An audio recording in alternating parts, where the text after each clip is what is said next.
Welcome to NAB Show 2014. It has been a productive day for many here in Las Vegas. NAB Show is where media professionals come to learn, explore, and check out the latest technology to help you do your job better. You'll see new products, chat with old friends, even make some new ones. Nearly 100,000 people are registered for this year's show, and there are 35 football fields of stuff to see. We are coming to you live from the center of it all, NAB Show Studio One. Good afternoon, I'm Rich DeMuro. We have a great show for you this afternoon, just as day one of NAB Show 2014 comes to a close. We'll have show highlights, we'll have interviews with company leaders, and much, much more. Now, earlier today, I did have a chance to head out onto the floor and spend some time there, and wow, what an amazing place to be. So many products to check out, so many new types of technology. For me, as a reporter, I just imagine being able to build my perfect studio using all of the parts and pieces that I saw out there, and in my dream, everything on that floor was free. That didn't really happen, but it was fun to imagine that for just a moment. All right, let's get started with some daily highlights from today's show.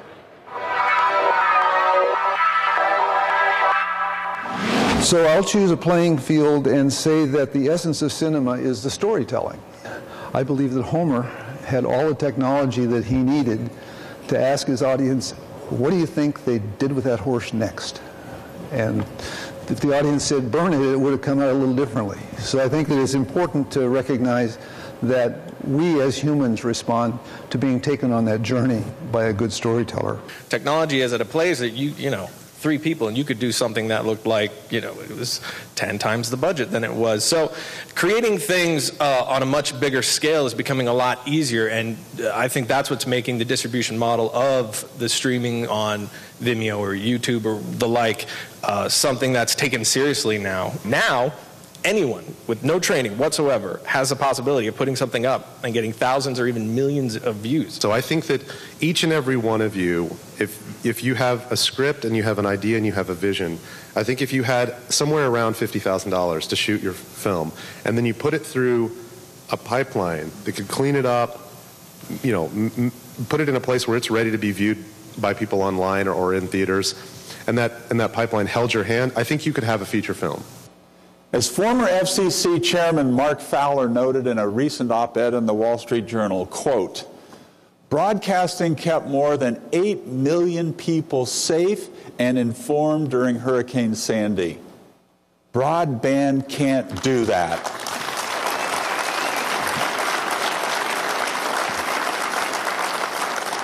And if the Commission is really serious about competition, it will study how broadcasting can be a competitive check on cable and wireless industries. In its national broadcast plan, the FCC should also refocus itself on some of the primary goals of the Communications Act.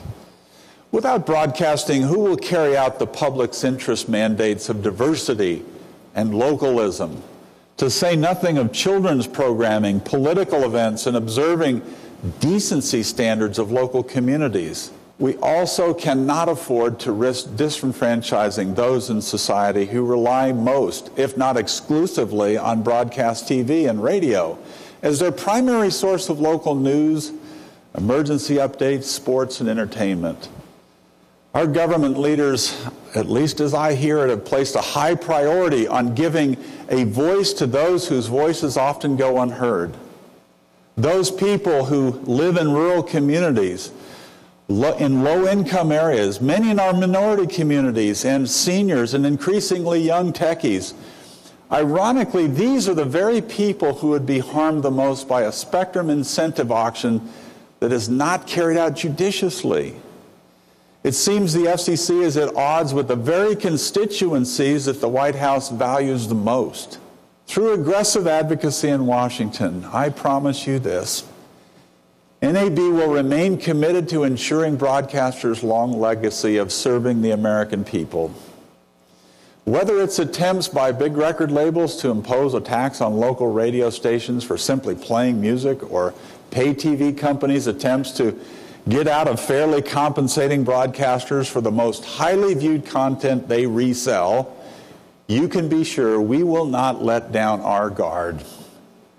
The enduring value of broadcasting remains. It is the ultimate survivor. In many of your key sales markets, Hispanics now represent anywhere from a quarter to more than half of the population. So I guess that brings up the question, what is Univision's business strategy for keeping pace with the growth of U.S. Hispanics? We've significantly invested in content, in infrastructure, and in technology. And I believe that Univision is very well prepared and set for the next level, which is basically being able to offer our content everywhere, every day, and every device, absolutely. I believe that it is vital for the broadcasting industry to develop a transmission standard that would allow us to deliver our content, our signal, to all platforms all the time. You know what the FCC stands for? What? Friendly Cable Commission. Friendly Cable.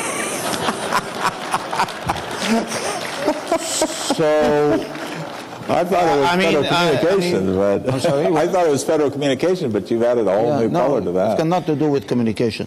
But so I don't understand even what the argument is, saying, give me your content, I'm going to sell it to somebody, I'm going to get paid for it, but I'm not going to pay you.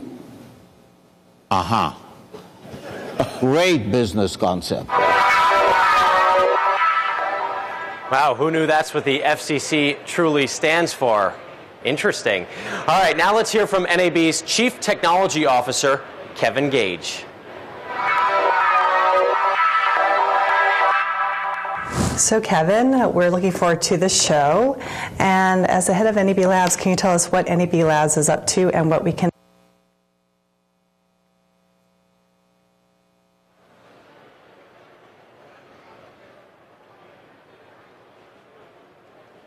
Okay, we'll get back to Kevin Gage in just a few moments. Okay, I think we do have it now. So let's hear again from NAB's Chief Technology Officer. Wow, how appropriate that flub there when we're talking about the Chief Technology Officer here, Kevin Gage, once again. So Kevin, we're looking forward to the show. And as the head of NAB Labs, can you tell us what NAB Labs is up to and what we can...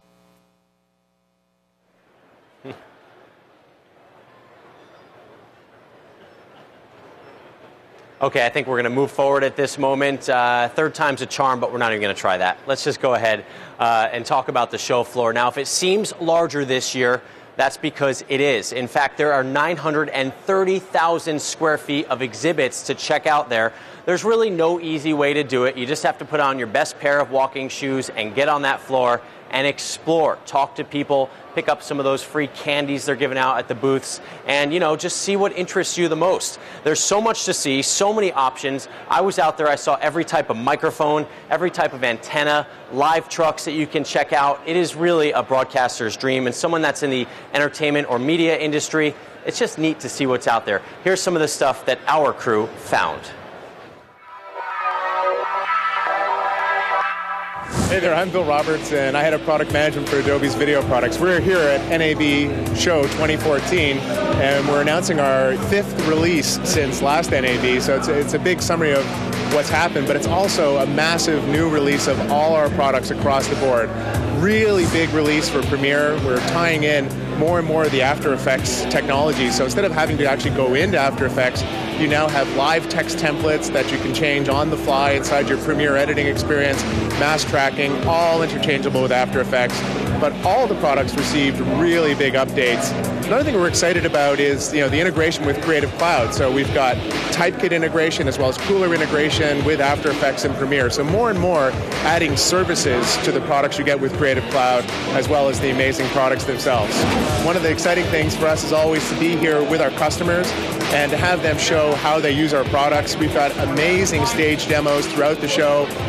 One of the ones that's really cool is YouTube Nation, shooting with the Red camera, delivering a daily show at 4K every day.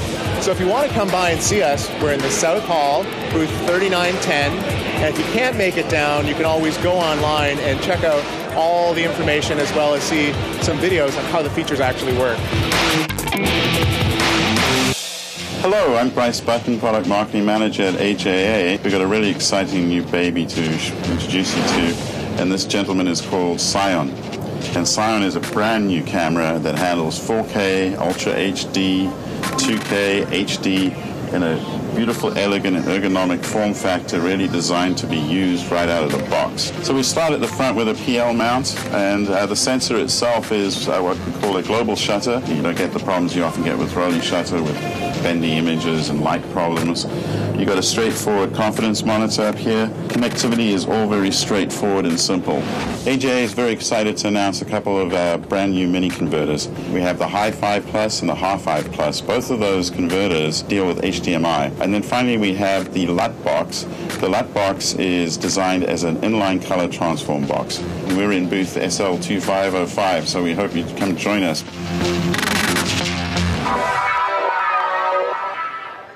Okay, joining me now is Bob DeHaven. He is the General Manager, Worldwide Communications and Media for Microsoft Corp. Bob, thanks so much for joining us today. It's great to be here. Thank you for the invite. You guys had some pretty big announcements here at NAB Show. Can you tell me, first let's start with Skype. Certainly. The Skype announcement is probably one of the biggest announcements we've made. We've seen Skype land in video broadcast with all the big events going on all over the world. So we just launched Skype TX, which is basically short for Skype transmission.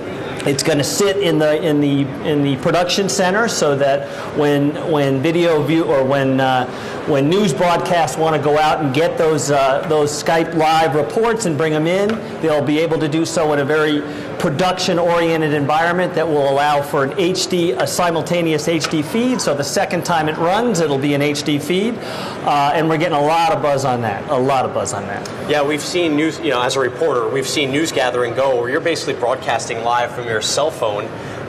Will you be able to do that with this new platform, basically? Absolutely. We've been doing that for years. Now we're going to add the production background behind that to make that easier, more effective, more professional, so that the production centers can reproduce it with more consistency and just have a much better overall experience. So we're very excited about that. That's a fundamental change that we've seen in media broadcasting, and we've seen Skype leading the way with that. It's funny because Skype has become a proprietary eponym basically for doing a live call or a live shot with these kind of things. Do you get giddy when you see it on like Ellen and that kind of stuff? I love it. It's kind of fun. The Microsoft brand is becoming cool again. And it's becoming cool almost in a rapid format as this shift to the cloud comes about, and as things like Media Azure services becomes more and more front and center. You're seeing a lot of industry analysts following Microsoft and what we're doing with the cloud, and it's really fun to see things like Skype or even Excel. I see Excel and I see email, Office 365 on a lot of these shows too. And we just got it on our iPads, which is nice. Yes, that was big news last week. And it helped the stock a little too. Yeah, there you go. Tell me, anything else that you've announced here today that we should know about? Yeah, we had a couple other big announcements. We did a big deal with NASCAR, where we're putting all of their video content onto the web and managing it, like we've done with NBC Sports for Sunday Night Football, for the Notre Dame franchise, and for the NHL. So we're seeing more and more vendors come to us to sort of manage that whole architecture in the cloud. And we're doing it with partners. And so that's kind of been Microsoft's forte for a number of years, is to do this through partners. And we're almost acting like a general contractor in that space. And it really seems to be landing well. And I think the reason it's landing so well is the success we had coming out of the Sochi Games. Did you by chance get a chance to see? Oh, yeah, absolutely. I followed a lot of it. I was in Russia last year, not for the games, but last year, so I had a good understanding of that place. So we broadcast the Sochi Games to five different broadcasters across 6 data centers worldwide, 22 countries, 23 days of live streaming video with a bunch of content on the background, zero downtime over that phase. And we also had the largest single web-based event in the history of the web, the U.S.-Canada hockey game, where we had 3 million concurrent viewers. And I think that was game-changing for us. Wow, 3 million people at once. At one time watching that particular broadcast. And it sort of validated the security and the safety, the uptime, and it's almost been a game-changing event for us. Literally, since the close of the games, I have been on nonstop CXO, CMO conversations about moving into this space with the Microsoft Azure cloud, and it's been phenomenal for us. Are broadcasters, does everyone know that Microsoft offers all of these services and products? They're beginning to discover it. We've spent 3 years building Azure Media Services, a couple of years sort of building our partner deck out, getting some robust success stories out there, and it all culminated with the Sochi Games. And now it's a stampede. We're getting a ton of people coming to us say, all right, we want to either play in your cloud or we want to bring our content to your cloud. And it's been a game changer for us. So besides that, what are some of the trends in the industry that are sort of driving people towards Microsoft for these solutions? Three basic areas. One, Microsoft's made a multi-billion-dollar investment in the cloud. So you get all that Microsoft brings to the cloud, right? All that stuff we spent the last 8 or 10 years redoing security on. The fact that there are content laws in Asia that are different from content laws in Europe and South America. Microsoft sort of takes all that out of the way for you so that you want to run your video or run your content and whatever device you want to push it to, whether that's Apple iOS, whether that's Android, whether that's Microsoft, all that environment is taken care of in an Azure event. There are multiple CDNs on the back end of that, so you can choose your partner that you're most comfortable with, and then you can allow Microsoft to basically general contract it. And I'm telling you, the business model is really taking off. We've made a big bet on cloud, and we think that media services through Azure is our vanguard or our linchpin for sort of turning Microsoft into a brand name as it relates to cloud computing, safety, and content control. I mean, the last thing you want as a consumer or a broadcaster is to get that dreaded message, this device is not supported, when you go to stream something that's online. Absolutely, or you could suffer what we've been seeing with the Oscars and even with Games of Thrones last night. Yeah, last night. I don't want to name names. Yeah. Some of those apps are going down, and that's a big decision point. You've got to understand what's involved in that network, whose architecture is it, has it been tested, have you run through it, what partners are using, and all that comes from Microsoft Azure Media Services. And it's again, I use the Sochi Games a lot because it was a major broadcast over 23 days, lots of content, lots of countries, lots of distribution, lots of data centers, and it came off flawlessly. So. Okay, real quick, we just have a couple seconds here. Bob, tell me what your favorite part of the show is. What do you look forward to each year the most? This is the best media show in the world. The vibe here is just awesome. You know, every year I get here, it's now up to almost 100,000 people, and we've been watching it grow for a long time. Just the dynamism and the energy and the amount of people and things that are going on and how quickly we've migrated from our old methodology into a digital or IP world and how successfully it's gone. And I think this show has a lot to do with that success. So. And that people are embracing all of these changes. And quicker than I expected. I really expected it to be a much slower lag time, but it's sort of ramped up overnight. So. And I think NAB is a big, big part of that. So, all right, Bob DeHaven, thank you so much for joining us this afternoon. Thank you for being here. Thank you. Returning to the show floor for the second time is the connected media world. Now, this is an area that showcases technologies and services that are revolutionizing how consumers connect with media and entertainment, kind of like what we were just talking about. Let's learn more from CNTV correspondent Rachel Kopchick. Welcome to the connected media world. It's where many new companies that are emerging in the multi-platform broadcast world are being featured. And I'm joined by Neil Nixon with BPL Broadcast. And Neil, your company really organized this entire section of the exhibit hall floor. What can people expect from this? So this is something we've put together for the last 2 years. we are partnered by our platinum sponsor Cisco, and they were very keen to join with us, and it's really given this exhibit gravitas, and it's helped us attract more and more businesses at the cutting edge of multi-platform content delivery, multi-platform content security and monetization, and demonstrate exactly what they're doing to help them shape the future of our market. And what specific types of companies are being featured here? We have some fairly small startup type businesses.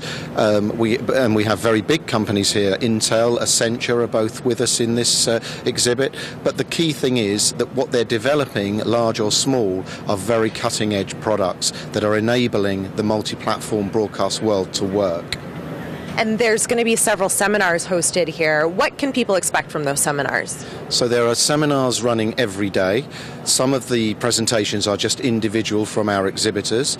And then we also have 2 panel debates running each day, where we have a panel of experts and a moderator discussing key topics that are really impacting this market at the moment. The audience are able to join in, interact with the discussion, and really, get some good learning done and make some good comment and help influence what we're doing.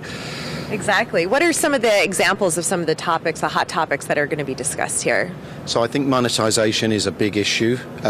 People are pretty confident in how they create content and deliver it to multi-platforms now. What's not quite so clear yet is how anybody makes money out of it. So that's one of the things we'll be looking at. Security is a big issue. The minute you start disseminating video content across multiple devices, it becomes very critical that you can securely deliver it and people don't pirate it.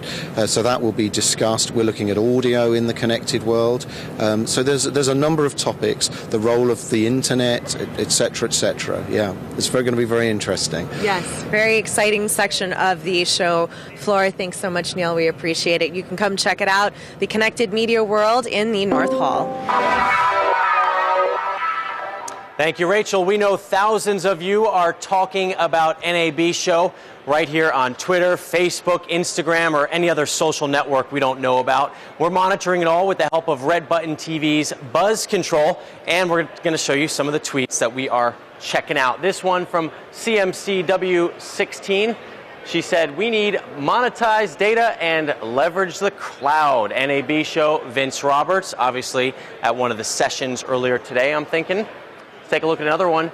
Some of that tasty optocopter action at NAB Show. Everyone's flying. Yes, we have seen a lot of drones here on the show floor. It is a big growing area here at NAB Show, and of course lots of people talking about the new possibilities of capturing film with those. All right, this is a great one. Look at that picture he tweeted. Cool Chris 731. I feel like everybody I follow on film is at the NAB conference right now. Hashtag Vegas, NAB Show, filmmaking, and you know what? I think he's right. I'm looking through my tweets, and there are just so many people that are tweeting about this show, the interesting things they're seeing out there on the show floor, and also the people that they're running into. Now we're going to just show you some of these numbers that we have here. The reach, look at that, 20,492,522. What do we have next? Impressions, 138,000 impressions going on. 13,911 tweets, although I feel like that's just in my timeline alone. 4,000 Instagrams, 4,037. And finally, let's take a look. Oh, that is our last one. 4,000 Instagrams. What do you think about that? That's impressive. It's a lot of Instagrams. It is. It is. I like the impressions number, though. Impressions number is impressive. Yeah, it is. It's always got to have that big number. But it is true. I mean, if you're looking at your Twitter feed, you can't help but notice how many people are chatting about NAB Show. Let me introduce you to the man to my left here, Guy Coleman, the Chief Marketing Officer of VocalBooth.com. I've spent a lot of time in vocal booths myself. Thank you, Rich. You maybe have built some of them. Hopefully so. Tell me, what does VocalBooth.com do? We manufacture portable and modular recording studios, sound control rooms, testing environments, anything that can be put up and taken down, put up and can stay, in fact, in many cases. And how many years have you been doing this? 16 years. 16. And how has the technology changed in those 16 years, or has it? The technology has changed. One of the things is, we started off with these simple little 4x4 boxes, and now we're doing 200 sizes from 4x4 up to 16 by 24, and double walls, and floating floors, and STC-rated glass, and high-tech fan systems, so that the air is flowing but the sound is not. What are the challenges of building these booths, and why do people need better ones than other people? Does a TV station need something that a movie crew doesn't? Well, yes. One of the things that where technology is that people seem to think they need to have a cone of silence, so to speak, or soundproof. Soundproof is a common word when people call up or contact us. It's really about sound control. If you can reduce sound in an environment and control that environment, it doesn't have to be soundproof to really get a good result. Can we do one right here in the middle of this? You could do absolutely. There are booths out here. It's just that one can get into and have a phone call or record. It's quite an interesting environment. And in the age of Pro Tools and Logic and other kinds of recording software, there's a lot of talented people out there that can put one of these in their home or a small studio office, some space, or schools are huge business for us right now, because broadcasting, everything is Wait, you're telling me there's young people that are trying to take my job away? They're getting trained, and they're in line, Rich. They're in line right behind you. I've met with a lot of them, believe me, and they're all gunning for me. What are you exhibiting at the NAB show this year? This year we're exhibiting really a little bit of everything, including a brand new booth that I'll mention in a second. But we're showing what we call a Diamond Series, which is a non-parallel wall unit that has a floating floor, double walls. We have a larger booth that one could use for a drum room, 8x8 size. What does a floating floor mean? Floating floor is where you decouple the hard surface of the bottom of the vocal booth itself with the hard floor that it gets put on. So there's material in there. We happen to use a polyester batting material that's made for us exclusively. That the booth it creates a subfloor, and we build a booth on top of that. That attenuates a lot of those low-standing waves that kind of want to sweep in and come up and vibrate through the hard surfaces that are in the booth itself. Can you tell me some of I'm sure you've built booths for some notable folks. Can you share any names? Sure. We've a couple years ago when Mariah Carey was pregnant with twins and trying to record her Christmas album, we built a booth for her to do all her vocals in that she put in her home. Interesting part of it is she'd asked for Hello Kitty pink. And so that's her favorite color, and I discovered that there actually is a color called Hello Kitty Pink, and we found it for her, and that was the interior of her booth. So she's been a sweetheart for us, and we've also worked with Lady Gaga. We did one for the back of her tour bus, so I guess we kind of attract the divas. On the other side, we've got Matt Bellamy and Dominic Howard, who are in a band called Muse, which it's done pretty good through the years. They've done pretty well. Yeah. What's the best part about NAB Show for you? What do you like to check out when you're out there? Is it the people? What is it that It's a great question. What I like about the NAB, and we've been coming, this is our 9th year showing here, I'd like to have seen who's kind of moving up the scale.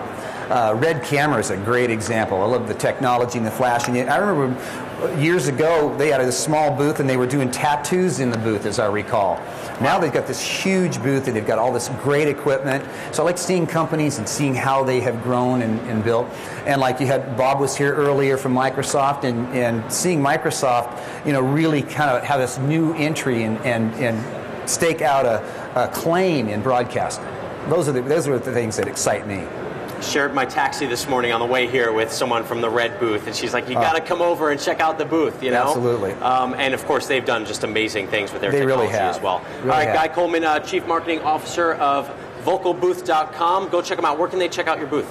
We're in the South Lower Hall at 10124. Come out and say hi. And now I know where to go if I need to do any voiceover work while I'm here. Absolutely. All right, thanks so much for joining us today.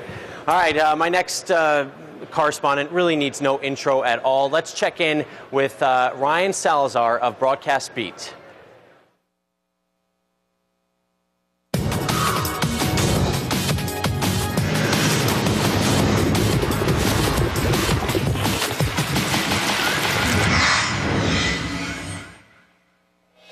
This is it, the 2014 NAB Show. We're in between Central and North Halls right now. The excitement this year, it's about cameras and the cloud. Let's go into Central Hall and find my top picks.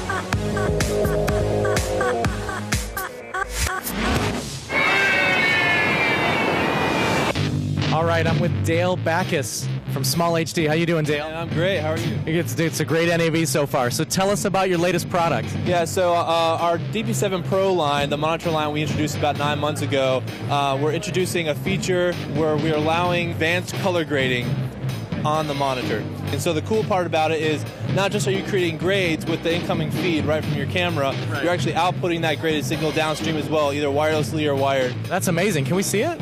All right, let's go see it. So as I create grades, you'll actually be able to see the effect on both of these displays, right? That's the before right there, and then there's the after. I did in like 5 seconds on the DP7. Oh, that's totally cool. So this is the DP7 Pro. Correct. From Small HD. Yes. Thank you so much, Dale.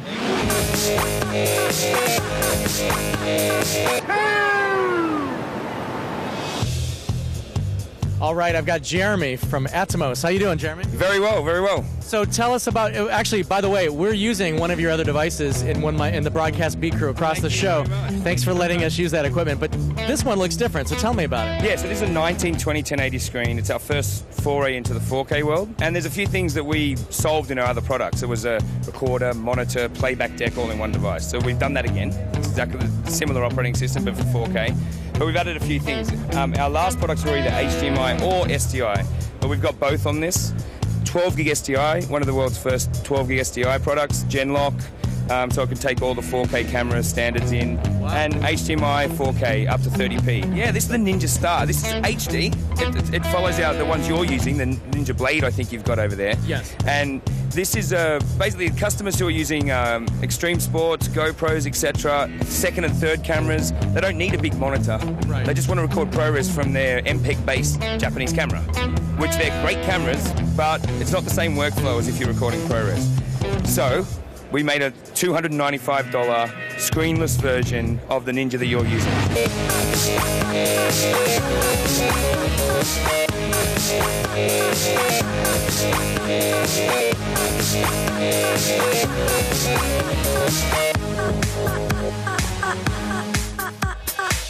All right, I'm with Willis from DJI Innovations. How you doing? I'm very well. How are you? Doing great. It's a wonderful NAB. So I've seen some of your devices before. This looks a little bit different, so tell us about it. This is the new Phantom 2 Vision Plus. It has the same kind of camera that the Phantom 2 Vision has, except it's smaller, lighter, and it has a 3-axis gimbal, so you get stable video, getting 1080p up to 30 frames, 720p up to 60 frames. Amazing. And right here, too, I see an iPhone. So yes. How does that work? You're able to get a live feed of the camera, so you can control all your camera functions and record, take pictures, actually transfer the files straight to your phone and upload it onto your social media website. So why don't we take this thing for a spin, right? Yeah, let's do it. Okay. I'm going to step back now.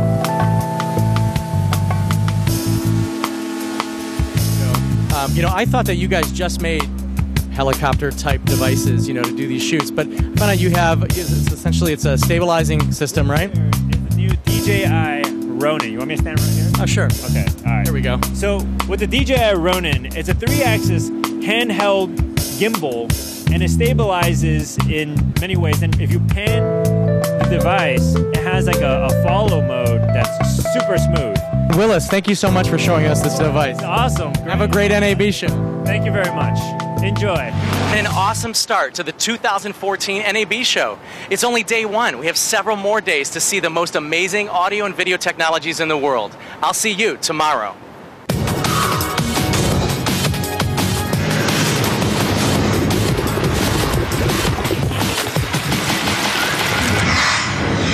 By the way, where Ryan was standing is right here in front of our booth. You can take a selfie with that awesome Las Vegas sign. Just come between Central and North Halls. You can find us here and tweet that picture out. It makes for a great memory from here at NAB Show 2014. Okay, let's take a look at what's ahead for tomorrow. The show floor opens at 9 a.m. We've got a lot on the docket. Let's see what's going on. A keynote at 9 a.m. from FCC Chairman Tom Wheeler. That's going to kick things off. We also have a keynote at 9:10 a.m. from Mark Ramberg of Amazon Web Services. At 10:30 a.m., there's a super session called Anytime, Anywhere, Any Device. That sounds like an interesting one. 11:45 a.m., Falling Skies, a behind-the-scenes look at video effects for television. And at 12:30, what a great guy, Steve Harvey. He's going to be inducted into the NAB Broadcasting Hall of Fame. Also, one of my idols will be there, Yahoo Tech superstar David Pogues. That's going to be a fun luncheon. At 2:30, another super session, The Next Frontier, original programming in the world of online video, and how appropriate on a session about online video. This one will be streamed online, so you can watch it at nabshow.com. And at 4 o'clock, another super session, World Without Rules. Is this the end of the open internet? I'm sure there's going to be some very good discussions there. Lots in store for tomorrow. I hope you join us right here again tomorrow morning. We'll be right here at the Las Vegas Convention Center. Have a great evening here in Las Vegas. Or if you're watching us online at nabshow.com, have a great evening wherever you are. Until then, I'm Rich DeMero. I'll see you here at 10 a.m. tomorrow morning.